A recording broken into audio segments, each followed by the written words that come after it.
여러분의 다정한 쉼터가 되고 싶습니다. 안녕하세요. 아름다운 소리책방입니다. 오늘은 2013년 한국일보 신춘문예 당선작인 윤지환 작가의 당신의 아름다운 세탁소를 읽어보겠습니다. 당신의 아름다운 세탁소, 윤지환. 건조기에서 막 꺼낸 세탁물들에서 옅은 솔벤트 냄새가 풍겼다. 남자는 심호흡을 했다. 코 속으로 흡입된 유기용제 냄새가 남자에게 묻어있던 졸음을 단번에 쫓아냈다. 남자는 세탁물이 든 바구니를 들어 행거 옆으로 옮겼다. 바구니 안에 쌓여있는 옷을 하나씩 끄집어내 허공에 턴 뒤 빠른 손놀림으로 옷걸이에 걸었다. 푸른 실크 블라우스를 제외한 모든 세탁물들이 차례로 행거에 걸렸다. 남자는 출입구 쪽으로 행거를 이동시켰다. 바람이 통하는 입구에 반나절은 세워두어야 직물에 남은 솔벤트를 마저 휘발시켜 버릴 수 있었다. 다림질을 하는 것은 그 이후였다. 남자는 스팀 다리미 스위치를 켜고 예열을 시작했다. 바구니 안에 남아있던 푸른 실크 블라우스를 집어들고 블라우스 앞섭과 오른쪽 소매를 면밀하게 살폈다. 얼룩은 남아있지 않았다. 남자는 옷가지를 다리 밑에 위에 펼치고 벽시계를 흘끗 쳐다보았다. 시간은 넉넉했다. 블라우스의 주인은 어젯밤 10시가 다 된 시각에 세탁소를 찾아왔다. 올리브유를 엎질렀어요. 남자는 여자가 건넨 옷가지를 팔뚝에 걸치고 한 손으로 펼쳐보았다. 매끄러운 실크 위에 검은 기름 얼룩이 커다랗게 져 있었다. 내일 이 옷을 꼭 입어야만 해요. 여자는 울상이었다. 남자는 기름 범벅이 된 블라우스를 생각에 잠긴 표정으로 잠시 내려다보다가 고개를 끄덕였다. 드라이클리닝기에 넣어야 할 세탁물이 덜 모인 채로 기기를 돌리면 값비싼 세제 비용 때문에 손해는 좀 보겠지만 남자는 약속하지 않을 수 없었다. 여자는 세탁소의 단골 고객이었다. 예열된 다리미에 불이 들어왔다. 남자는 다리미를 손에 쥐고 스팀 버튼을 눌렀다. 다리미가 쉬익쉬익 소리를 내며 하얀 증기를 뿜어냈다. 드라이클리닝을 한 옷감은 구김이 많지 않았다. 남자는 능숙한 손놀림으로 블라우스 소매부터 다리기 시작했다. 들어와, 식사해요. 살림방 안쪽에서 아내의 목소리가 들려왔다. 남자는 알았다고 짧게 대꾸하고 블라우스를 계속 다려나갔다. 등판을 마저 다린 후 풀일에도 꼼꼼히 스팀을 쏘아주었다. 남자는 다림질을 끝낸 블라우스를 옷걸이에 걸고 소형 선풍기를 그 앞에 가져다 놓았다. 솔벤트 냄새를 조금이라도 더 빼내기 위해서였다. 남자는 출구로 걸어가 반쯤 올려놓았던 셔터를 마저 올렸다. 이른 아침에 투명한 햇빛이 세탁소 안으로 쏟아져 들어왔다. 남자는 출입구의 유리문을 활짝 열어 고정시키고 가게 안쪽 방으로 걸음을 옮겼다. 둥근 밥상에 마주 앉은 아내와 딸아이는 숟가락을 막 내려놓는 참이었다. 남자는 방으로 들어가 아내와 딸 사이에 앉았다. 이부자리는 어느새 말끔하게 개어져 서랍장 위에 차곡차곡 쌓여 있었다. 비좁은 살림방이었다. 아내가 식은 국 대신 따뜻한 국을 새로 내왔다. 남자는 밥을 덜어 국에 말았다. 클리닝기를 벌써 돌렸어요? 아내가 딸아이를 앞에 앉혀놓고 머리를 빗기며 물었다. 남자는 대답하지 않았다. 국에만 밥만 묵묵히 퍼먹었다. 머리를 양갈래로 묶은 딸아이가 자리에서 일어나 책가방을 맸다. 그럼 갔다 올게요. 아내가 나갈 채비를 했다. 아내는 스쿠터 뒷자리에 아이를 태워 학교 정문까지 바래다 주고 난 뒤 아파트 단지 내를 돌며 세탁물을 수거해 올 것이다. 운전 조심해. 남자는 신발을 신는 아내 등 뒤에 대고 한마디 했다. 남자는 아내가 스쿠터를 타야 할 때마다 조심하라는 당부를 잊지 않았다. 아내는 남자의 일손을 덜기 위해 1년 전 원동기 면허를 땄다. 세탁일 뿐만 아니라 수거와 배달까지 남자 혼자 도맡는 것이 아무래도 버거웠다. 아내가 배달과 수거를 돕기 시작하면서부터 일이 수월해진 것은 사실이었다. 게다가 스쿠터를 탈 수 있게 되면서부터 아내는 더 많은 일감을 끌어왔다. 교차로에 새로 들어선 찜질방의 타월 세탁을 맡게 된 것도 아내 덕분이었다. 아내는 싹싹하고 사교성이 좋았다. 대량의 세탁물 처리가 가능한 설비를 갖췄더라면 가운과 대여복 세탁까지 전부 맡을 수 있었을지도 몰랐다. 그러나 남자는 아내가 스쿠터를 탈 때마다 불안했다. 오토바이 사고로 그 자리에서 즉사한 홍을 떠올리지 않을 수 없었다. 홍은 야식 배달을 가던 중에 사고를 당했다고 했다. 홍을 치고 달아난 가해자는 끝내 잡히지 않았다. 멀어지는 스쿠터 소리를 들으며 남자는 서둘러 밥그릇을 비웠다. 개수대에 빈 식기를 집어넣고 서둘러 가게로 나왔다. 세탁소 안은 환했다. 남자는 롤 블라인드를 내려 볕을 가렸다. 블라인드로 스민 햇빛은 오늘도 무더운 하루가 될 것임을 예고했다. 아직 6월이었지만 기온은 하루가 다르게 높아져 가고 있었다. 한겨울에도 세탁소 내부는 보일러와 스팀의 열기로 후텁지근했다. 여름에는 에어컨을 켜두어도 땀이 줄줄 흘렀다. 남자는 선풍기 바람에 펄럭이고 있는 블라우스를 살폈다. 옷감에 선명하고 매끄러운 광택이 돌았다. 솔벤트 냄새는 거의 날아가 있었다. 블라우스 단추를 마저 채우고 선반에서 포장 비닐을 꺼냈다. 서로 흡착되어 있는 양면을 손으로 비벼 떼어낸 뒤 재빨리 블라우스 위에 비닐을 씌웠다. 남자는 세탁을 마친 청결한 의류에 바스락거리는 얇은 폴리프로필렌 비닐을 더 씌워 포장하는 일을 가장 좋아했다. 비닐조차도 구겨지지 않도록 완벽하게 포장을 마치고 나면 남자는 비로소 성취감을 느꼈다. 이 순간이 없었다면 한여름의 한증막 같은 세탁소는 더더욱 견디기 어려웠을 것이다. 남자는 이 일만은 아내에게 맡기지 않았다. 남자는 새벽 6시가 되기 전에 눈을 떴다. 미닫이 문을 열고 가게로 나오자마자 보일러 스위치를 켰고 배관 파이프를 타고 지나가는 스팀 소리를 들으며 바닥과 작업대 위를 청소했다. 드라이클리닝기를 가동하기 전 공회전을 시켜 보일러 내부에 가라앉은 침전물을 빼냈으며 세탁물을 분류하여 물세탁부터 시작했다. 영업시간이 되기 전에 세탁소 셔터를 올렸고 아내와 딸아이와 둘러앉아 아침 식사를 했다. 그 손님이 찾아온 것은 땅거미가 질 무렵이었다. 아내는 세탁물을 배달하러 나갔고 남자 혼자 가게에 남아 건조가 끝난 타월들을 개어 플라스틱 바구니에 정리하고 있던 중이었다. 유리문에 설치한 도벨이 울렸다. 젊은 여자 하나가 가게 안으로 막 들어오는 중이었다. 어서 오세요. 남자는 조건 반사처럼 인사말을 내뱉었다. 세탁소 안으로 들어선 여자는 문 앞에 멈춰 서서 말없이 가게 안을 둘러보았다. 남자는 동작을 멈추고 의아한 얼굴로 여자를 쳐다보았다. 여자의 손에는 아무것도 들려있지 않았다. 남자와 여자의 시선이 마주쳤다. 여자는 천천히 작업대 앞으로 다가왔다. 여자가 가까이 다가오는 짧은 동안 남자는 기억을 더듬었다. 한두 번 보는 것만으로도 고객의 얼굴과 주소지를 연결시킬 수 있을 만큼 남자는 기억력이 좋았지만 여자의 얼굴은 낯설었다. 여자는 청약서 뭉치를 들고 종종 찾아오는 보험 설계사들처럼 보이지도 않았다. 두툼한 가방도 없이 민소매 셔츠 차림으로 맨발에 슬리퍼를 꽤 신고 다니는 보험 설계사가 존재할 리 없었다. 옷을 찾으러 왔어요. 여자가 말했다. 남자는 손에 들고 있던 타월을 내려놓고 되물었다. 이름이 어떻게 되시죠?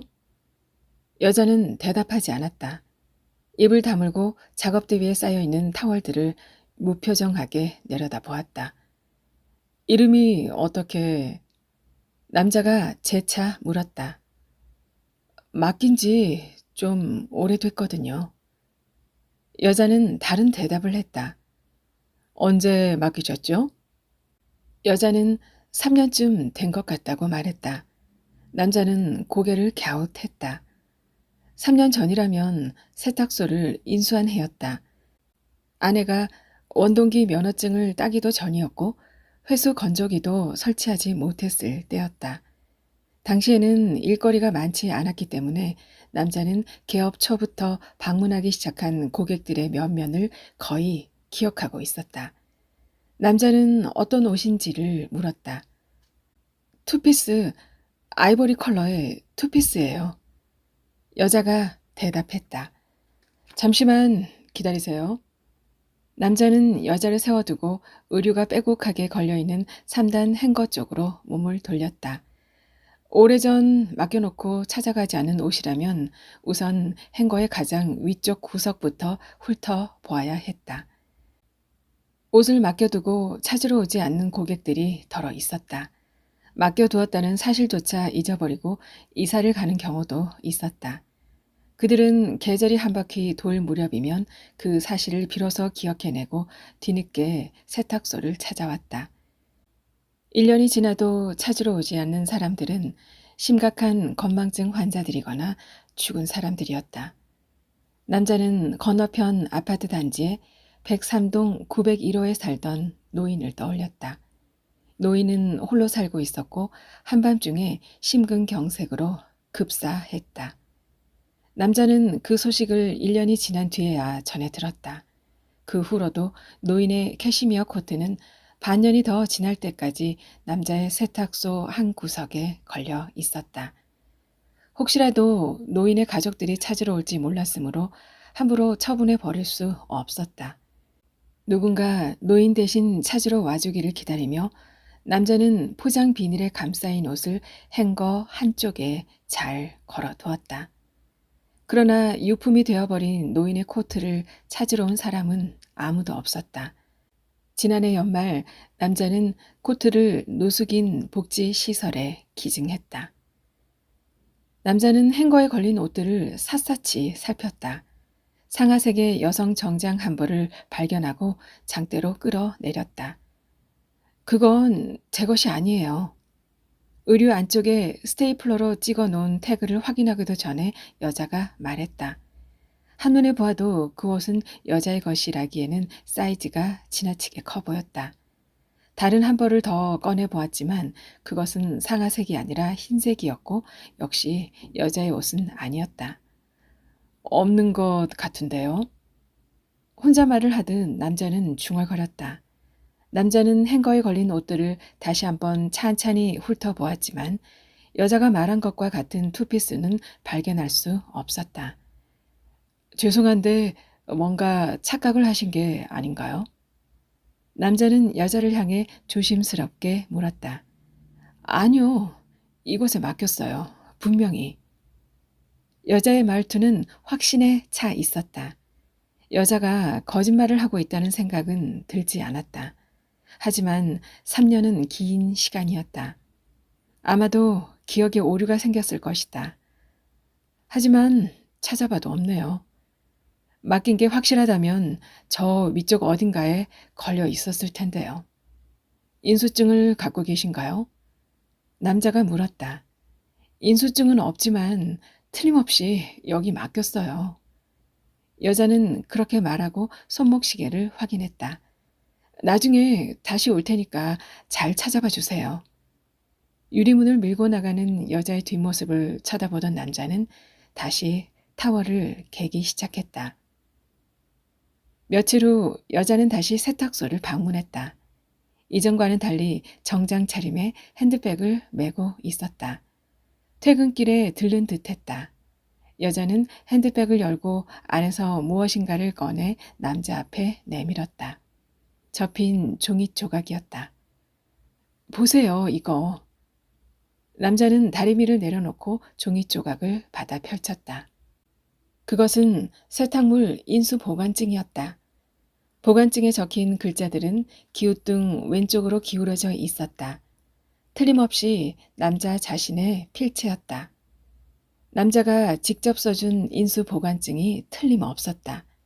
인수일은 3년 전 11월로 기재되어 있었다. 세탁소를 개업한 지 석 달이 지났을 무렵이었다. 당시만 해도 남자는 인수보관증을 손으로 직접 작성했었다.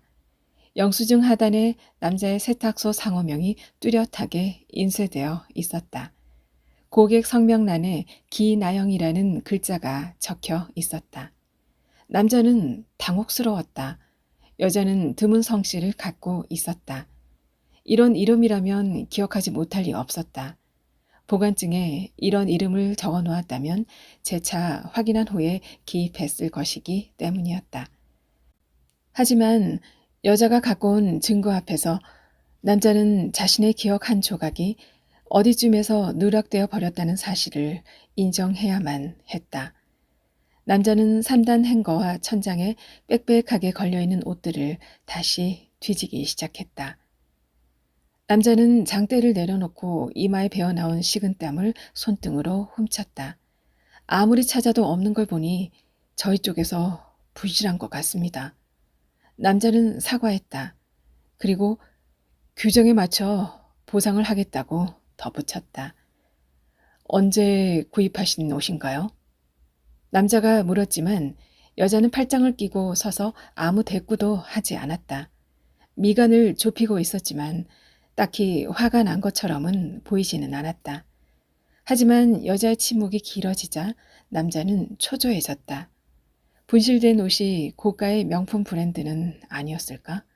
남자는 걱정스러웠다. 구입 연도가 4년이 지난 의류라면 세탁 비용의 20배를 물어주는 것으로 책임을 다할 수 있었지만 4년이 넘지 않았다면 환산 경과 일수에 따라 구입 비용의 절반이 넘는 액수를 보상해야 할 수도 있었다. 맡긴 후 2년 이상 찾아가지 않은 세탁물은 업주가 임의대로 처분할 수 있다고는 해도 동네 장사를 하는 입장에서 그것은 어디까지나 명목상의 규정일 뿐이었다. 여자가 팔짱을 풀고 입을 열었다. 오늘은 이만 돌아갈 테니 다시 한번 잘 찾아봐 주세요. 꼭 찾아야 되는 옷이니까요. 걱정했던 바와는 다른 내용의 말에 남자는 다소 안심했다. 옷은 의외의 장소에 처박혀 있을지도 몰랐다. 차근차근 뒤지면 발견될 수도 있었다. 남자는 고개를 끄덕였다. 찾으면 어디로 연락드릴까요? 남자가 물었다. 먼저 연락 주실 필요 없어요. 조만간 다시 올 테니까요. 여자는 보관증을 핸드백에 다시 넣었다. 문을 열고 나가기 전 여자는 고개를 틀어 남자를 흘끗 쳐다보았다. 남자는 그 순간 왠지 모르게 오한이 들었다. 작업대 의자에 등을 기대고 남자는 우두커니 앉아 있었다. 드라이클리닝 기계가 규칙적으로 웅웅 소리를 내며 돌아갔다. 물빨래가 끝난 세탁물들이 드럼 세탁조 안에 가득 담겨 있었다. 세탁 완료를 알리는 소리가 울렸지만 남자는 자리에서 일어날 생각을 하지 않았다. 남자는 다른 생각에 골똘히 사로잡혀 있었다. 여자가 보관증을 들고 찾아왔던 그날 저녁, 남자는 세탁물 배달을 마치고 돌아온 아내에게 여자의 이름과 인상착의를 설명했다. 아내는 양미간을 모으고 3년 전의 기억을 떠올려 보려 애썼다. 글쎄, 기억이 날 듯도 하고 아니기도 하고 그러네. 꼭 찾아야 하는 옷이라고 했어. 남자가 말했다. 못 찾아도 하는 수 없지. 그렇게 중요한 옷이라면 진작 찾으러 왔어야지. 아내는 대수롭지 않게 말했다. 세탁소 셔터를 내린 뒤 남자와 아내는 방 안에 있는 옷장 서랍과 쌓아둔 상자 안까지 뒤져보았다. 같은 곳을 두세 번 반복해서 살폈다. 여자의 투피스는 세탁소에 없는 것이 확실했다. 어쩌면 주인이 아닌 엉뚱한 사람에게 옷을 내주었거나 잘못 배달하는 실수를 저질렀는지도 몰랐다. 그렇다면 이제 와서 되찾을 도리가 없었다. 하지만 남자는 여전히 납득할 수 없었다. 세탁물 분실 사고는 흔한 것이었지만 지금까지 남자의 세탁소에서는 한 번도 그런 일이 일어나지 않았다. 넥타이나 스카프 따위의 작은 세탁물들도 모두 철저하게 분류 보관했다가 주인들에게 돌려보냈던 것이다. 3년이나 지났는데 이제 와서 개업 직후에 기억을 더듬다가 남자는 홍을 떠올렸다. 그리고 홍의 장례식이 끝난 뒤 세탁소로 자신을 찾아왔던 홍의 여자에 대해서도 한 달 사이 여자의 배는 팽팽하게 불러 있었다. 해산일이 얼마 남지 않았다고 했다. 세탁소 근처의 카페에 마주 앉았을 때 여자는 남자 앞에 홍의 수첩을 내밀었다. 귀퉁이가 해진 검정색 수첩이었다. 뭐 하고 있어요, 당신? 방에서 나온 아내가 남자의 어깨를 가볍게 건드렸다. 남자는 그제야 퍼뜩 정신이 들었다.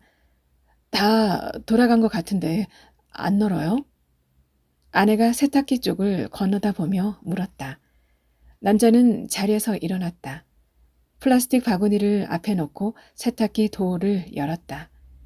허리를 굽히고 세탁물들을 끄집어내던 남자가 갑자기 벌컥 짜증을 냈다. 왜 그래요? 재봉틀에 앉아 수선화 청바지에 바짓단을 매만지던 아내가 깜짝 놀라 돌아보았다. 뭐야 이게? 남자는 세탁조에서 꺼낸 빨래들을 아내 쪽에 대고 흔들었다. 자리에서 일어난 아내는 남편에게로 다가가 세탁물을 받아들었다. 옷감 여기저기에 짙은 얼룩이 져 있었다.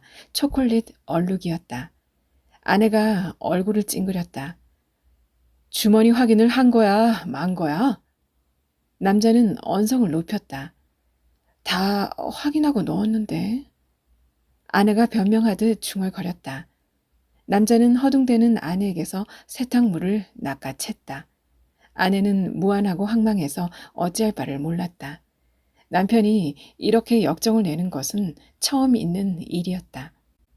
남자는 드라이 클리닝기에 도어를 열고 세탁기에서 갓 빼낸 옷들을 쳐넣었다. 거칠게 도어를 닫고 조작부를 세팅했다. 멍청한 것 같으니. 남자는 소리를 내지 않고 입술을 달싹여 욕설을 내뱉었다. 세탁을 하기 전에 포켓 점검을 하는 것은 기본 중의 기본이었다. 이런 초보적인 실수를 또 저지르다니. 개업 직후에 아내는 비슷한 사고를 친 전력이 있었다. 주머니에 휴지 뭉치가 들어있던 바지를 점검도 하지 않고 넣어버리는 바람에 함께 세탁했던 의류들까지 엉망이 되었던 것이다. 남자와 아내는 수십 점의 의류에 잔뜩 들러붙은 자디잔 휴지 조각들을 밤새도록 떼어내야 했다. 여자의 투피스를 분실한 것도 보나마나 아내일 것이다. 남자는 해가 저물 때까지 아내와 말을 섞지 않고 부지런히 손만 놀렸다. 재봉틀 앞에 앉은 아내가 눈치를 살피느라 기웃대는 것을 남자는 모르는 척했다. 남자가 아내의 말에 대꾸하기 시작한 것은 저녁 밥상에 둘러앉고 나서였다. 일주일이 지나도록 여자는 오지 않았다. 그동안 남자는 다림질을 하거나 세탁물을 정리하는 틈틈이 여자가 찾아오면 어떻게 말을 해야 좋을지를 생각했다. 변상할 액수에 대해서도 계산을 해보았다. 분실 의류에 대한 보상은 통상적으로 구입일로부터 경과 일수를 따져서 보상가액을 산정하게 되어 있지만 이미 3년 전에 일어난 일이므로 그런 계산법은 무의미했다. 몇 년이나 지난 옷이라면 고가의 고급 소재라 하더라도 옷의 가치는 현격히 낮아진다. 유행도 수시로 뒤바뀌는 세상이었다. 여자가 의류구입 영수증을 증빙할 수 있다면 몰라도 세탁비의 20배를 보상하는 것으로 마무리할 수 있지 않을까 남자는 생각했다. 적당한 선에서 합의가 되면 다행이지만 여자가 받아들이지 않을 경우 문제가 복잡해질 수 있었다. 소비자 보호원에 신고하겠다고 나오거나 내용 증명 따위를 보내온다면 갑자기 관자놀이가 지끈거려서 남자는 얼굴을 찡그렸다. 차용증은 없지만 돌려주실 거지요? 맞죠? 홍의 여자는 남자의 얼굴을 똑바로 쳐다보며 물었다. 말투에 사투리 억양이 묻어났다. 그 사람 아이를 위해서라도 꼭 돌려주셔야 합니다. 여자는 그렇게 말하고 부풀어 오른 배 위에 손을 올렸다. 남자는 펼쳐진 수첩에서 눈을 떼고 카페 창밖으로 간신히 시선을 돌렸다. 여자의 얼굴을 보지 않기 위해 애썼다.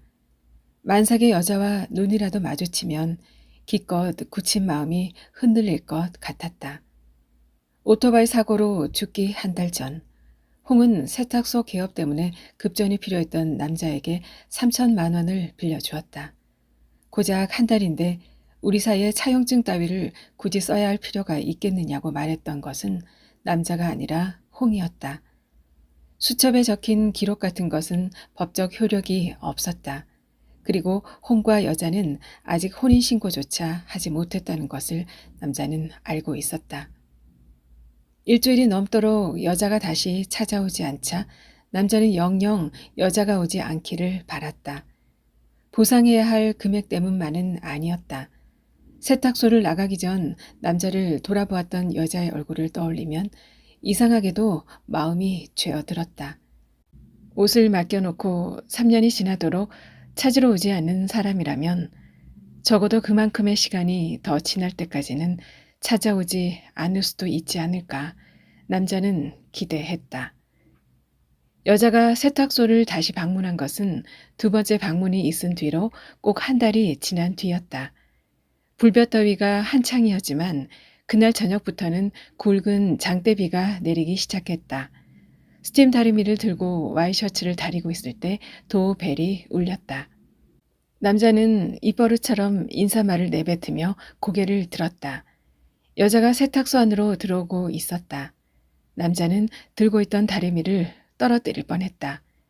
여자는 우산 대신에 비물로 번들거리는 짙은 감색 우비를 입고 있었다. 여자가 걸음을 내디딜 때마다 바닥으로 빗물이 뚝뚝 떨어졌다.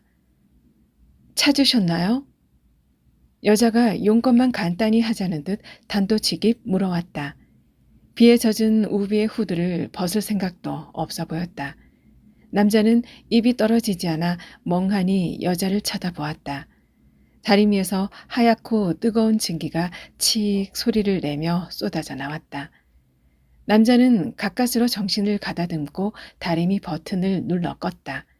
받침대 위에 다리미를 내려놓는 남자의 손이 떨리고 있었다. 내가 왜 이러지? 남자는 스스로에게 반문했다. 옷 한 벌을 분실했을 뿐이다. 범죄를 저지른 것도 아닌데 왜 이토록 가슴이 두근대는 것인지 이해할 수 없었다. 남자는 마음을 가라앉히기 위해 호흡을 가다듬었다. 가게 안과 온 집안을 샅샅이 뒤졌지만 결국에는 찾아낼 수 없었다고 남자는 말했다. 고해성사라도 하는 듯한 말투였다. 의류 구입가가 얼마였지요? 남자는 나지막한 목소리로 물었다. 여자는 고개를 내저었다. 돈이 문제가 아니에요. 말씀드렸잖아요. 반드시 찾아야만 하는 옷이라고. 무슨 일이 있더라도 저는 그 옷을 찾아야만 해요. 여자는 침착하게 말했다. 하지만 너무 오래전에 맡기신 거라서 누군가에게 잘못 배달되었다면 이제 와서 찾는 것은 불가능합니다. 남자는 머뭇거리면서 사정을 설명했다. 남자의 말은 거의 애원처럼 들렸다. 불가능하다니 그렇게 말씀하시면 저는 어떻게 해요? 정말로 찾아보시기는 한 건가요? 여자가 재차 물었다. 수도 없이 뒤져보았다고 남자는 대답했다. 아내가 가게로 나온 것은 남자가 여자에게 같은 말을 세 번째로 반복하고 있을 때였다. 무슨 일이에요? 아내는 남편과 여자를 번갈아 쳐다보며 물었다. 남편은 아내 쪽을 돌아보지 않았다. 그들 앞에 서 있는 여자가 누구인가를 비로소 알아차린 아내가 앞으로 한 걸음 나섰다. 손님, 저희 쪽 실수이기 때문에 정말 미안하게 생각하지만 규정대로 보상을 해드리는 것 말고는 다른 방법이 없겠어요. 아내의 말투는 단호했지만 남자가 이미 했던 말을 되풀이하는 것에 지나지 않았다. 보상해달라고 찾아온 게 아니에요. 돈이 있어도 다시 그 옷을 구할 수는 없어요. 무슨 일이 있어도 그 옷을 꼭 찾아주셔야 해요. 여자는 상황을 받아들이거나 단념하고 물러설 생각이 전혀 없어 보였다. 차분한 말투와는 대조적으로 말의 내용은 막무가내였다. 빗소리가 점점 거세지고 있었다. 남자는 머리가 깨질 듯 아팠고 속이 울렁거렸다. 여자는 옷을 찾으러 온 고객이 아니었다. 빚을 받으러 온 채권자나 빨간 딱지를 붙이러 온 집달리처럼 여겨졌다. 남자는 이마를 감싸쥐고 작업대 의자에 힘없이 주저앉았다. 아내는 남자의 얼굴이 갑자기 창백해진 것을 보고 흠칫했다. 그렇게 중요한 옷이라면 어째서 제때 찾으러 오지 않았어요? 아내는 언성을 조금 높였다. 그럴 만한 사정이 있었어요. 여자의 목소리에도 이제 언짢은 기색이 섞여 있었다. 여자는 잠시 틈을 두었다가 덧붙였다. 옷을 제대로 보관하고 있었다면 찾아가라고 전화라도 해줬어야 하는 거 아니에요? 재봉틀 노루발대에 얼굴을 바짝 들이밀고 박음질을 하고 있던 아내가 작은 비명을 내질렀다. 빠른 속도로 내리박히던 재봉틀 바늘이 부러져 튕겨나갔기 때문이었다. 리듬이 흐트러진 탓이라고 아내는 생각했다. 요란한 소리를 내며 돌아가던 재봉틀이 멎자 세탁소 안은 갑자기 조용해졌다. 여유분의 바늘을 찾기 위해 재봉틀 앞에서 일어난 아내는 다리미를 손에 쥔 채 작업대 앞에 멍하니 서 있는 남자를 발견했다. 다리미와 작업대 사이에는 회색 린넨 재킷이 펼쳐져 있었다. 왜 그래요, 당신? 남자는 잠에서 막 깨어난 사람처럼 멍한 눈으로 아내를 돌아보았다. 스팀 다리미 물통이 비어있다는 것도 남자는 깨닫지 못하고 있었다. 여자가 마지막으로 다녀간 그날 이후 남자는 전에 없던 행동을 했다. 자주 머리가 아프다고 했고 아침에는 자명종 소리를 듣고도 일어나지 못해 흔들어 깨워야 했다. 밥을 먹다가 국그릇을 엎거나 숟가락을 놓치기도 했다. 건강검진이라도 받아보자고 아내가 말했지만 남자는 고개를 흔들었다. 아내는 남자의 불안한 변화들이 그 여자 탓이라는 생각이 들었다. 그날 아내는 끝내 여자가 옷을 단념하도록 만들지 못했다. 여자는 무례하게 굴지는 않았지만 앵무새처럼 같은 말만 반복했다. 그들 부부는 한마디도 더 하고 싶지 않을 정도로 지쳐버렸다.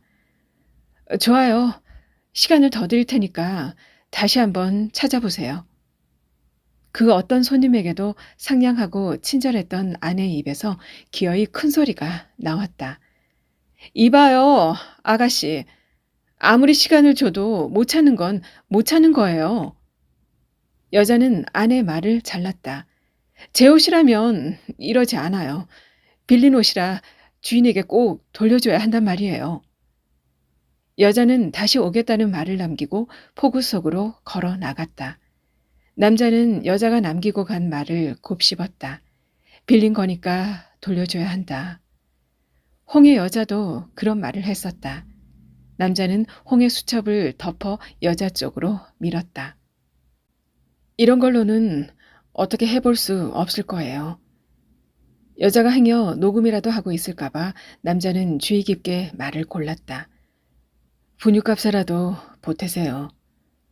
남자는 100만 원이 든 봉투를 테이블 위에 올려놓고 도망치듯 카페를 빠져나왔다. 그 이후 홍의 여자를 다시 만난 적은 없었다. 여자가 나간 뒤 한 손으로 머리를 감싸진 채 꼼짝 않고 앉아있던 남자가 입을 열었다. 내 잘못이야. 남자가 힘없이 중얼거리는 소리를 들은 아내가 반박했다. 그게 왜 당신 잘못이에요? 한참 전에 맡긴 걸 이제야 찾으러 온 저 여자 잘못이지. 잊지도 않은 옷을 도대체 어떻게 찾아내라는 거야? 남자는 세탁물을 분리하기 시작하는 아내의 옆 얼굴을 물끄러미 바라보았다. 홍에게 빌린 3천만 원에 대해 아내는 아무것도 알지 못했다. 아내는 손에 들린 다리미를 빼앗아 받침대에 내려놓고 의자에 남자를 앉혔다. 또 머리 아파요? 아내 물음에 남자는 힘없이 응 대답했다. 아내는 진통제를 찾기 위해 방으로 들어갔다. 남자는 미간을 찌푸리고 우울한 눈으로 창밖을 내다보았다. 반쯤 내려든 롤 블라인드 아래로 정오의 뜨거운 햇빛이 들이치고 있었다.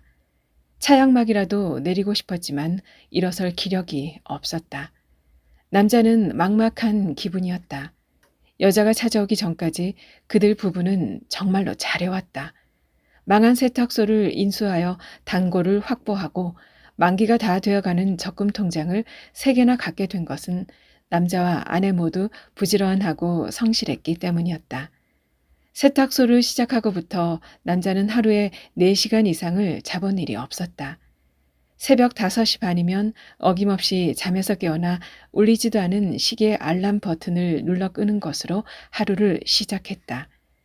숨 막힐 듯한 폭염이 계속되는 날, 세탁소 안에 종일 갇혀 있으면서도 남자는 불평을 하지 않았다.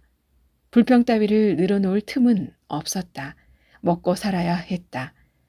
남자는 책임감 있는 가장, 모범적인 세탁소 주인이 되고자 안간힘을 썼다.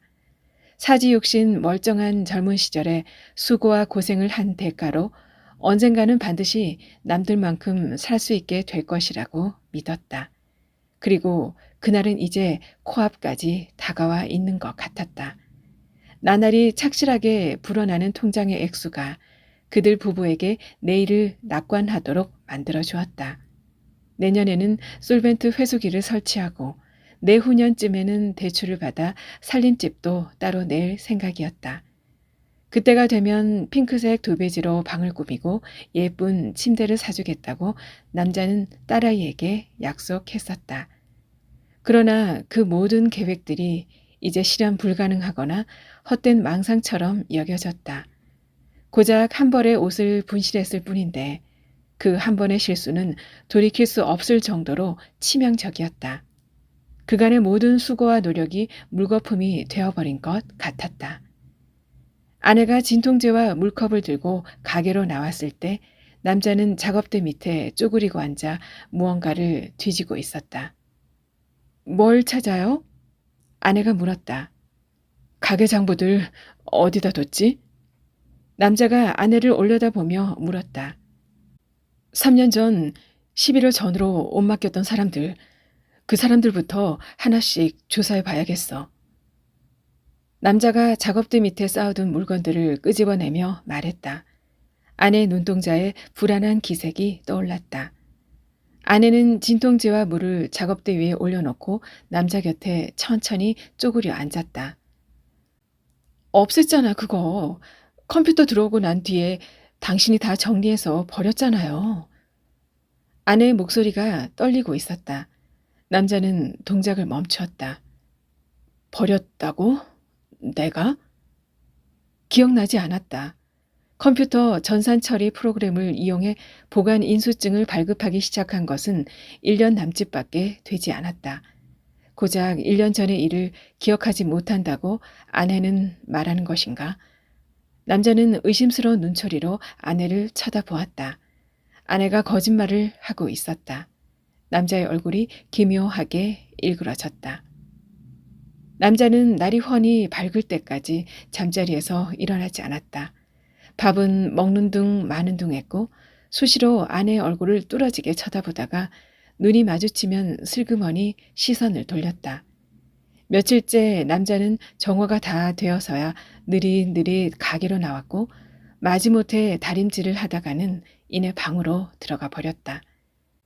남자를 대신해 셔터를 올리고 드라이 클리닝기를 작동시키고 세탁물을 정리해 포장하는 것은 아내였다. 스쿠터를 타고 하루에 2차례씩 세탁물 수거와 배달을 하러 다녔던 아내는 이제 한 번밖에 나가지 못하게 되었다.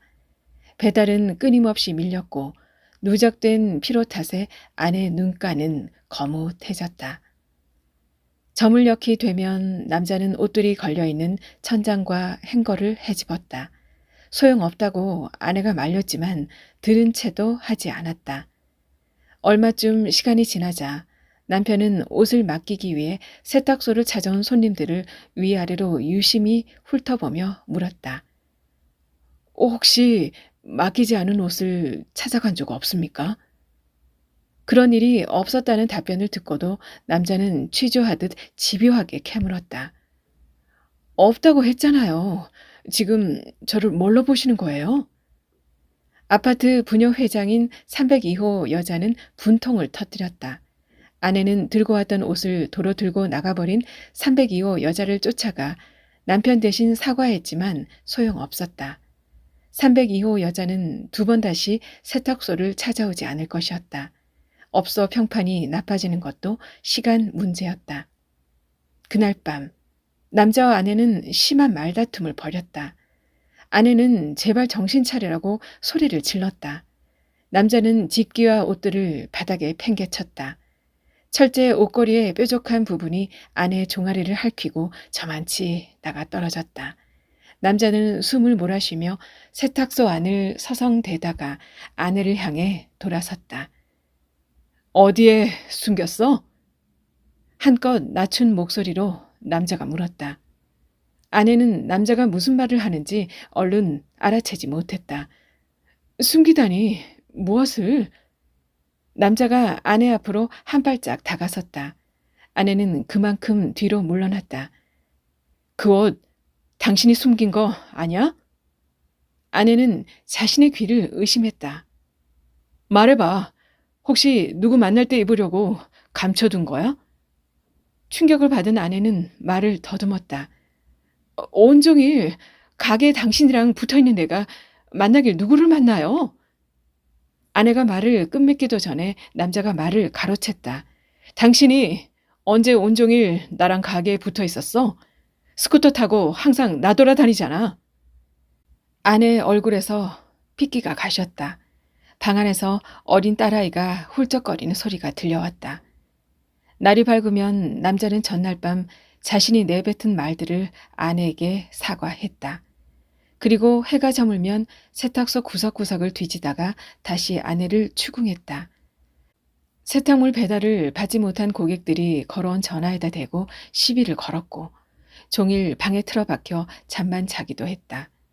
아내는 스쿠터를 타고 배달과 수거를 하러 다니는 일을 그만두었다. 아이는 데려다주는 사람도 없이 혼자 학교에 갔다. 정상적인 영업은 불가능했다. 늦은 밤 셔터를 내리고 돌아서면서 아내는 생각했다. 저기 앉아있는 저 남자는 누굴까? 새벽 6시. 자명종 울리는 소리에 아내는 눈을 떴다. 알람을 끄고 보니 이부자리 위에 남편이 없었다. 아내는 딸아이가 걷어찬 이불을 끌어올려 덮어주고 다시 자리에 누웠다. 다시 눈을 떴을 때는 아침 7시가 다 되어가고 있었다. 급히 방문을 열고 나왔을 때 아내가 본 것은 반쯤 올라가 있는 셔터였다. 어딜 간 걸까? 아내는 망설이다가 남자의 휴대폰으로 전화를 걸었다. 휴대폰 벨소리는 방에서 들려왔다. 남편이 갔을 만한 곳이 짐작되지 않았다. 밤 9시가 넘어서도 남자가 돌아오지 않자 아내는 여기저기 전화를 걸었다. 남자는 어느 곳에도 있지 않았다. 아내는 방으로 들어가 서랍을 뒤졌다. 남자의 옷과 소지품, 3개의 적금 통장과 인감 도장은 모두 제자리에 있었다. 사라진 것은 남자뿐이었다. 아내는 서랍장 위에 개어둔 이불을 펼쳐서 하나씩 털어보았다. 혹시 남자가 적어놓은 쪽지 같은 것이라도 발견되지 않을까 싶어서였다. 아무것도 없었다. 사흘이 지나도 남자가 돌아오지 않자 아내는 경찰서로 가서 실종 신고를 했다. 남자는 마치 솔벤트처럼 대기 중으로 휘발되어 버린 듯했다. 여름이 지나고 계절이 바뀔 때까지 사라진 남자도 다시 오겠다는 말을 남기고 돌아간 여자도 세탁소에 나타나지 않았다. 물 세탁기와 드라이 클리닝기가 나란히 돌아가고 있었다. 익숙한 소음으로 가득한 세탁소 안에 아내 홀로 앉아 있었다. 코트 수선을 맡기기 위해 오전 중 노인이 한 명 다녀간 이후 아무도 세탁소를 방문하지 않았다. 아내는 날카로운 재단 가위를 들고 초크로 표시해 놓은 선을 따라 모지 코트의 밑단을 잘라냈다. 잘라낸 밑단에 오버로크를 치고 시접을 넣어 달인 뒤 커버 스티치로 마무리했다. 모지 코트의 수선을 끝낸 후 아내는 벽시계를 보았다. 오후 3시였다. 1시간 후면 학원에 간 딸아이가 돌아올 것이다. 그 전에 세탁물 배달을 끝내야 했다. 아내는 포장 비닐로 감싼 옷들을 운송용 바구니에 넣어 가게 밖으로 나왔다. 스쿠터 뒤에 바구니를 고정시키고 세탁소 문을 잠갔다. 아내는 코트 2벌을 들고 오피스텔 건물 로비 엘리베이터 앞에 서 있었다. 10층에 오래 머물러 있던 엘리베이터가 더딘 속도로 내려오기 시작했다. 엘리베이터가 1층에 멎고 문이 열렸다. 트레이닝복 차림의 젊은 여자가 내렸다. 엘리베이터 안으로 들어가려던 아내는 문득 걸음을 멈추었다. 방금 내린 여자의 얼굴이 낯익었다. 무엇을 어쩌겠다는 생각도 없이 아내는 여자를 쫓아갔다. 팔뚝을 잡아 돌려 세웠을 때 여자는 추행이라도 당한 것 같은 표정으로 아내를 쳐다보았다. 다시 온다더니 왜 안 왔어요? 아내가 굳은 얼굴로 물었다. 앞뒤를 자른 아내의 질문에 여자는 영문을 모르겠다는 표정을 지었다. 아이보리색 투피스 찾으러 오겠다고 했잖아요. 그제야 여자는 아내를 알아보고 표정을 풀었다. 아, 하고 여자는 입을 열었다. 전화라도 드리려고 했는데 바빠서 깜빡 잊고 있었네요. 여자는 조금 곤혹스러워하면서도 덧붙였다. 죄송해요. 그 옷은 다른 곳에서 찾았어요. 보관증이 저한테 남아있던 바람에 세탁소에서 찾아오지 않은 줄로만 알았지 뭐예요. 여자는 고개를 숙여 보이고는 가벼운 발걸음으로 오피스텔 출입구를 향해 총총 걸어갔다. 아내는 오피스텔 로비 유리문 앞에 우두커니 서 있었다. 여자의 뒷모습이 완전히 보이지 않게 되었을 때 코트를 감싼 얇은 폴리프로필렌 포장 비닐이 아내 팔 안에서 희미하게 바스락 소리를 냈다. 윤지연 작가의 당신의 아름다운 세탁소 잘 감상하셨나요? 이어서 윤지연 작가의 당선 소감을 함께 하겠습니다. 여태까지의 내 삶은 다음의 한 문장으로 요약된다. 내 시작은 창대하였으나 내 나중은 심히 미미하도다. 더 짧게 줄일 수도 있다. 용두삼이 혹은 작심삼일. 나는 한다면 하는 사람이 아니었고 무엇을 시작하든 끝까지 해낸 적도 없다. 인내와 끈기라고는 약에 쓰려 해도 찾아볼 수 없게 생겨먹은 내가 10여 년간 지속해온 유일한 일은 소설 쓰기밖에 없다. 어째서 그럴 수 있었는지 이유는 나도 모른다. 달변가가 될 수 있었다면 글을 쓰지 않았을지도 모르겠다는 생각을 덜어 하기는 했다. 부끄럽지 않을 만큼 열심히 써왔는가 묻는다면 역시 부끄럽지만 평생 달변가는 될 수 없을 것이므로 글쓰기도 지속될 것이다. 아마도 글쓰기가 나를 조금씩 쓸모있는 사람으로 만들어주기를 바랄 뿐이다. 고마운 사람들이 너무 많아 일일이 호명하지는 않기로 한다. 다만 먼 길을 오랫동안 나와 함께 걸어주신 박기동 선생님께는 지면을 빌려 감사의 인사를 전한다. 그리고 심사위원 선생님들께도 마지막으로 10여 년 전 나의 첫 번째 소설을 도용해 잠시나마 당선의 기쁨을 맛보았을 생면부지의 당신에게도 비로소 고마움을 전한다. 어쩌면 당신이 나를 여기까지 걸어오게도 만들었을 것이다.